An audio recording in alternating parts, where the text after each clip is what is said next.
संजय जी, सबसे पहले मैं सलाम करती हूँ उन योद्धाओं को जिन्होंने अपनी जान की परवाह न करके इस प्रदेश को जिंदगी दी है।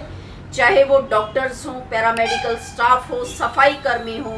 या शमशान में अंतिम संस्कार करने वाले वो योद्धा हों जो जीवन पूर्ण करने के बाद मनुष्य को अपनी अंतिम श्रद्धांजलि देते हैं।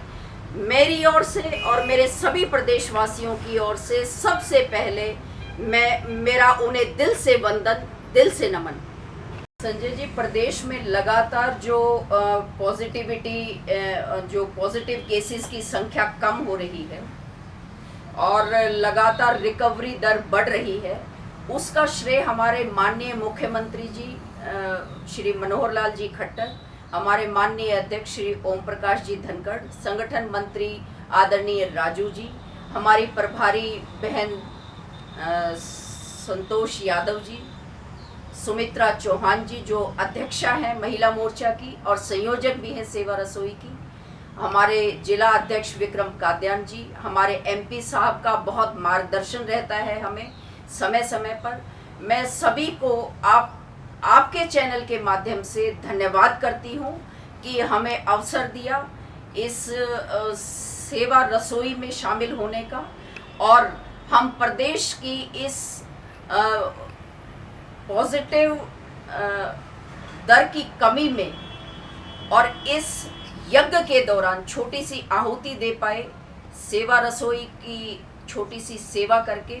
तो मैं सभी अपने शीर्ष नेताओं का दिल से धन्यवाद देती हूँ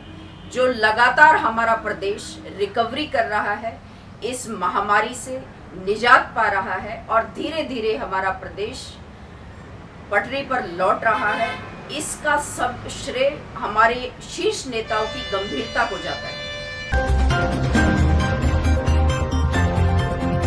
डॉक्टर साहब, आज महात्मा बुद्ध की जयंती है और सारा देश आज नमन कर रहा है महात्मा बुद्ध जी को। तो इस अवसर पर आप क्या कहना चाहेंगे, क्या संदेश आपका? सभी प्रदेशवासियों को मेरी ओर से प्यार भरा नमस्कार और बुद्ध पूर्णिमा की बहुत बहुत बधाई देती हूँ अपने सभी प्रदेशवासियों को। और शांति के प्रतीक रहे महात्मा बुद्ध को आज याद करते हुए ये कामना करती हूँ कि प्रदेश में, मेरे देश में वही शांति एक बार फिर से लौट आए। बहुत बढ़िया। और देखिए, आज जरूरत है महात्मा बुद्ध के दिखाए मार्ग पर चलकर उनके आदर्शों को आत्मसात करते हुए कोरोना जैसी इस वैश्विक महामारी में एक दूसरे को हम हौसला प्रदान करें। और यही कार्य कर रहे हैं बहादुरगढ़ से नीना सतपाल राठी। जी हां, बात की जाए यदि भाजपा सेवा रसोई की, तो इन्होंने एक और उसमें शब्द जोड़ दिया है, भाजपा वैदिक सेवा रसोई। तो आइए जान लेते हैं इनसे, भाजपा वैदिक सेवा रसोई आज 9वां दिन है, क्या कहेंगे? संजय जी, हमने लगातार आज 9वें दिन भी हमारी यही दिनचर्या रही। पार्टी के दिशा निर्देश पर माननीय मुख्यमंत्री जी और हमारे प्रदेशाध्यक्ष माननीय ओम प्रकाश जी धनखड़, हमारी प्रदेशाध्यक्ष महिला मोर्चा की और सेवा रसोई की संयोजक रही सुमित्रा जी चौहान के नेतृत्व में, उनके दिशा निर्देश पर हमने ये कार्यक्रम लगातार चला रखा है। और हमारी कोशिश ये है कि पार्टी जब तक चाहेगी ये कार्यक्रम निरंतर चलेगा। जहाँ तक वैदिक शब्द जोड़ने की आपने बात कही, तो मेरा ये मानना है कि आज जो समय चल रहा है, चाहे हम महामारी को लें, चाहे और अन्य चीज़ें, हमारी सेहत में निरंतर जो इंसान की सेहत निरंतर चुनौतियां झेल रही है, आज आए दिन की चुनौती। सिर्फ हम कोरोना को नहीं झेल रहे, बल्कि एक ब्लैक फंगस और एक शब्द जुड़ गया है और अन्य दूसरे चर्म रोग शुरू हो गए हैं। तो कहने का मतलब ये है कि स्वास्थ्य को लेकर आए दिन हमें कड़ी चुनौतियों का सामना करना पड़ता है। तो आज इस परिवेश में, इस भागदौड़ भरी जिंदगी में, जब बहुत जल्दी हम सारी व्यवस्था को निपटा कर अपने काम पर चल पड़ते हैं, तो कहीं ना कहीं प्रकृति का एक अलार्म बीच में इंसान को अलर्ट करने के लिए मैं समझती हूँ कि प्रकृति ने एक संदेश दिया है कि थोड़ा सा रुककर, हालांकि विकास और उन्नति की बहुत सारी बातें होती हैं और रफ्तार की इस जिंदगी में हमारे पास समय कम हो गया है, लेकिन फिर भी हमने अपनी सेवा रसोई में वैदिक शब्द जोड़ा कि इस रफ्तार के साथ साथ हमें थोड़ा सा पीछे मुड़कर ये भी देखना जरूरी है कि अगर स्वास्थ्य है तो सब कुछ है, और स्वास्थ्य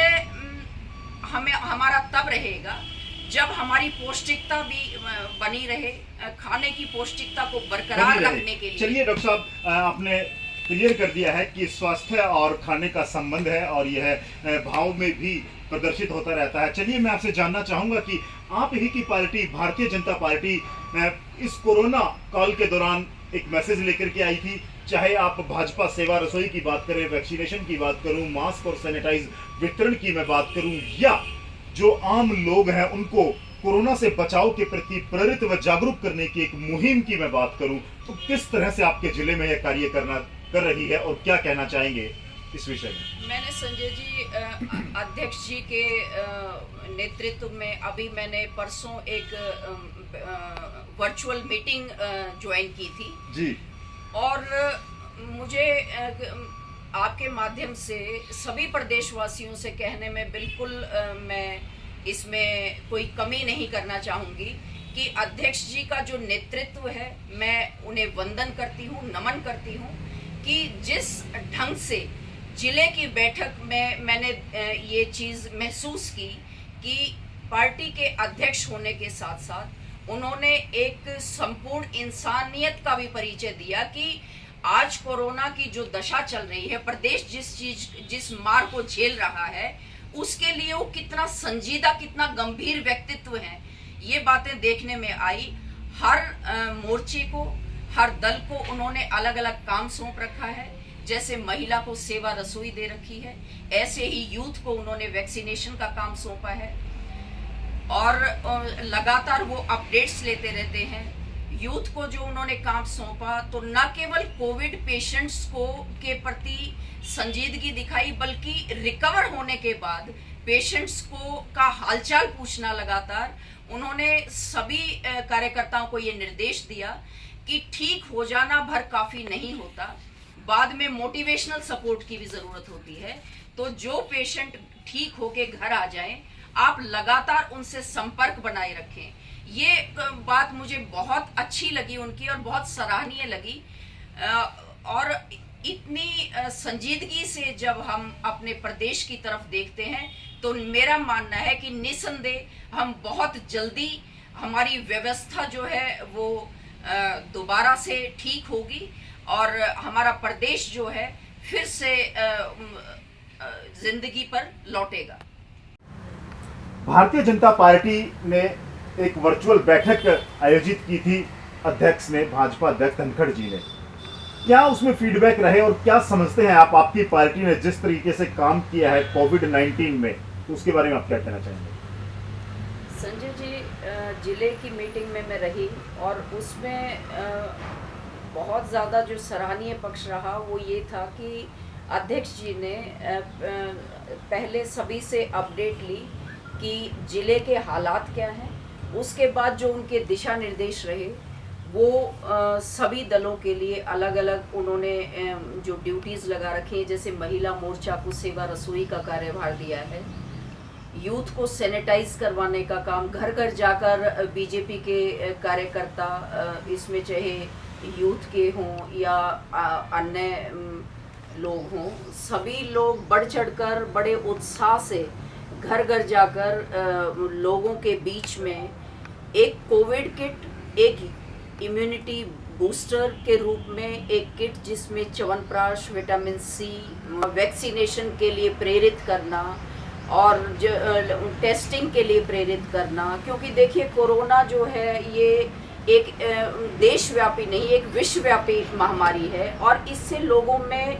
रिकवरी तो हो रही है और हमारा प्रदेश धीरे धीरे इसमें संख्या भी कम हो गई है, लेकिन एक डर का, भय का वातावरण है, उसे दूर करना बहुत ज़रूरी है और उसी दिशा में लगे हुए हैं कार्यकर्ता।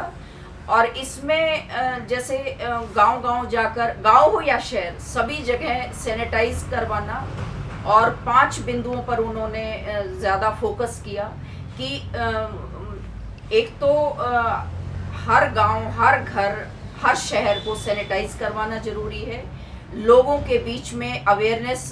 के लिए ये मैसेज पहुंचाना बहुत ज़रूरी है कि वो उचित दूरी बनाए रखें। आवश्यकता हो तो घर से बाहर निकलें, आवश्यकता ना होने पर कोशिश करें कि वो घर पे ही रहें, ताकि बाहर जो है भीड़ इकट्ठी ना हो। दूसरा, बाहर निकले तो 2 मास्क के साथ निकलें, सोशल डिस्टेंसिंग को फॉलो करें, और जिन लोगों ने टेस्ट नहीं करवाया है वो टेस्ट करवाएं, और वैक्सीन के लिए वैक्सीन ज़रूर लगवाएं। वैक्सीन लगवाने से आज बहुत ज़रूरी है युवा के लिए, 45 वर्ष से ज़्यादा के लिए लगभग वैक्सीन पूरी हो गई है। ये कार्यकर्ताओं की गंभीरता का ही परिणाम है, ये अध्यक्ष जी की गंभीरता का परिणाम है कि रिजल्ट जो है धीरे धीरे सकारात्मक आने लगे हैं, और कोविड पेशेंट्स की संख्या बहुत कम होने लगी है। लेकिन कोविड पेशेंट्स की रिकवरी के बाद भी उनका मोटिवेशनल बूस्ट बहुत ज़रूरी है। इसके लिए भी कार्यकर्ताओं को ये दिशा निर्देश मिला है कि कोविड पेशेंट्स जब ठीक होकर आ जाएं तो उन्हें मोटिवेशनल सपोर्ट के लिए भी बीजेपी की कार्यकर्ता रहें, ताकि उन्हें ये लगे कि उन्हें संभालने वाला कोई है।